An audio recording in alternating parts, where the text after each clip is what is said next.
Salam Bapak Saudara yang dikasihi Tuhan. Selamat bertemu dan berjumpa kembali oleh kasih dan penyertaan daripada Tuhan. Saya senantiasa berharap Bapak Saudara semua dalam keadaan sehat walafiat dengan penuh rasa syukur kepada Tuhan. Pada hari ini kita akan membaca serta merenungkan firman Tuhan yang terambil dari kitab Ibrani pasal 11 ayatnya yang ke-13 hingga ayatnya yang ke-16. Sebelum membaca serta merenungkan firman Tuhan, saya mengundang kita menyatukan hati dan pikiran di dalam doa. Kita berdoa. Bapa di dalam surga, Bapa yang kami sembah lewat anak-Mu Yesus Kristus, terima kasih Tuhan untuk kasih setia dan penyertaan Tuhan di dalam kehidupan kami. Kami boleh bangun di pagi hari dengan tubuh sehat dan nyaman, serta menikmati berbagai aktivitas kami Tuhan. Pada saat ini Tuhan, kami akan membaca serta mendengar dan merenungkan akan firman Tuhan. Kami memohon di dalam tangan dan pengasihan Tuhan.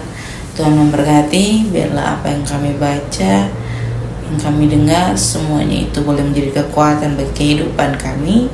Terlebih kami dapat melakukannya di dalam kehidupan kami hari lepas hari.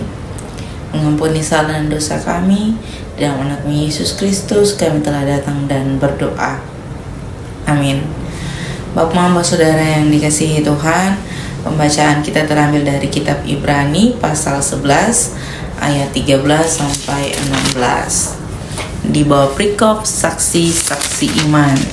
Ayat yang ke-13, dalam iman mereka semua ini telah mati sebagai orang-orang yang tidak memperoleh apa yang dijanjikan itu, tetapi yang hanya dari jauh melihatnya dan melambai-lambai kepadanya, dan yang mengakui bahwa mereka adalah orang asing dan pendatang di bumi ini. Sebab mereka yang berkata demikian menyatakan bahwa mereka dengan rindu mencari suatu tanah air. Dan kalau sekiranya dalam hal itu mereka ingat akan tanah asal yang telah mereka tinggalkan, maka mereka cukup mempunyai kesempatan untuk pulang ke situ. Tetapi sekarang mereka merindukan tanah air yang lebih baik, yaitu satu tanah air sorgawi. Sebab itu Allah tidak malu disebut Allah mereka, karena Ia telah mempersiapkan sebuah kota bagi mereka.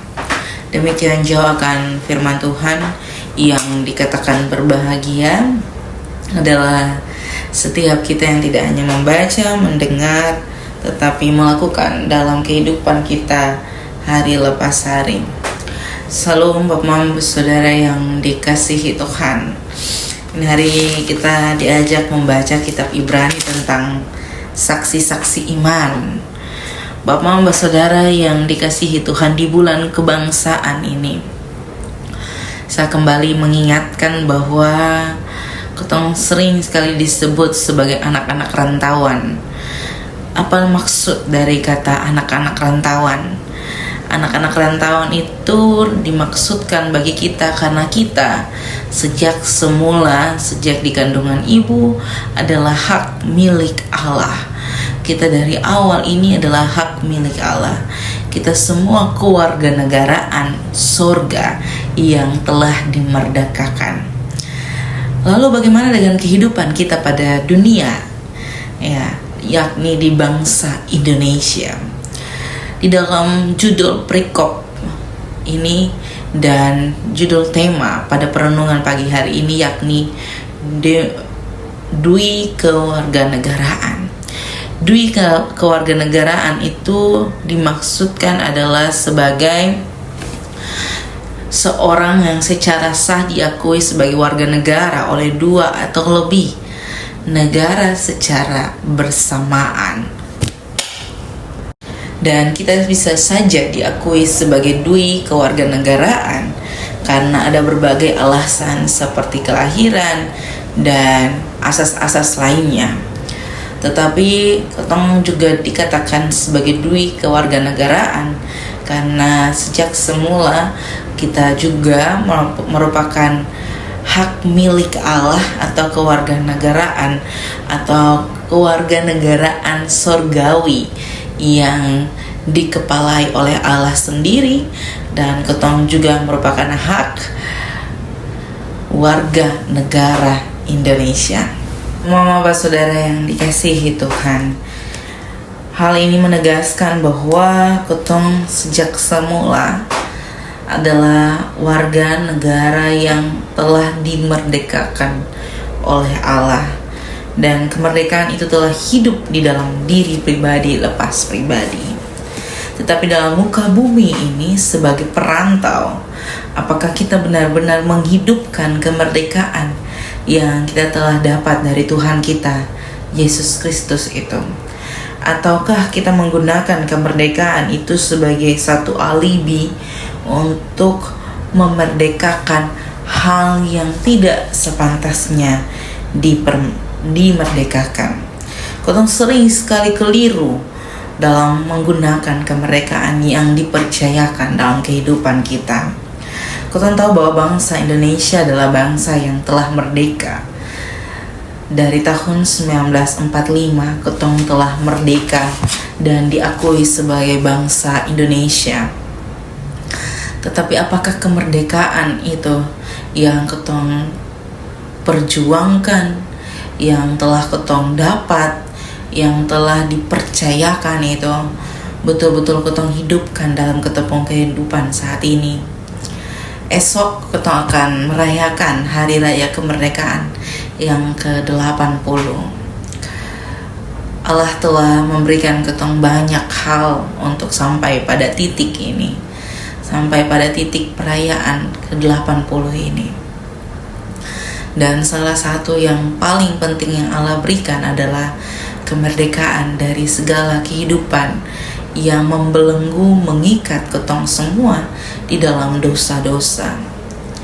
Dan saya mau bilang, mari ketong hidup sebagai orang-orang yang betul-betul menyatakan kemerdekaan itu dan tidak keliru pada para penguasa, para pemerintah, para pemberi uang dalam hal ini, di dalam ketempung kehidupan di muka bumi ini. Marilah kita secara paham dan berhikmat untuk memaknai dan melakukan kemerdekaan itu, melaksanakan kemerdekaan itu di tengah-tengah bangsa Indonesia sebagai perwujud nyataan orang-orang yang telah dimerdekakan oleh Allah. Selamat menjadi berkat dimanapun Bapak Mama Saudara semua berada. Tuhan senantiasa menolong dan memberkati kita semua. Amin untuk firman Tuhan. Untuk menutup perenungan pada saat ini, saya mengundang kita menyatukan hati dan pikiran di dalam doa. Kita berdoa. Bapa kami yang dalam surga, dikuduskanlah nama-Mu, datanglah kerajaan-Mu, jadilah kehendak-Mu di bumi seperti di surga. Berikanlah kami pada hari ini makanan kami yang secukupnya, dan ampunilah kami akan kesalahan kami, seperti kami juga mengampuni orang yang bersalah kepada kami. Dan janganlah membawa kami ke dalam pencobaan, tetapi lepaskanlah kami daripada yang jahat. Karena Engkaulah yang punya kerajaan dan kuasa dan kemuliaan sampai selama-lamanya. Amin. Salam Bapak Mama Saudara sekalian. Selamat beraktivitas. Happy weekend. Tuhan memberkati kita semua.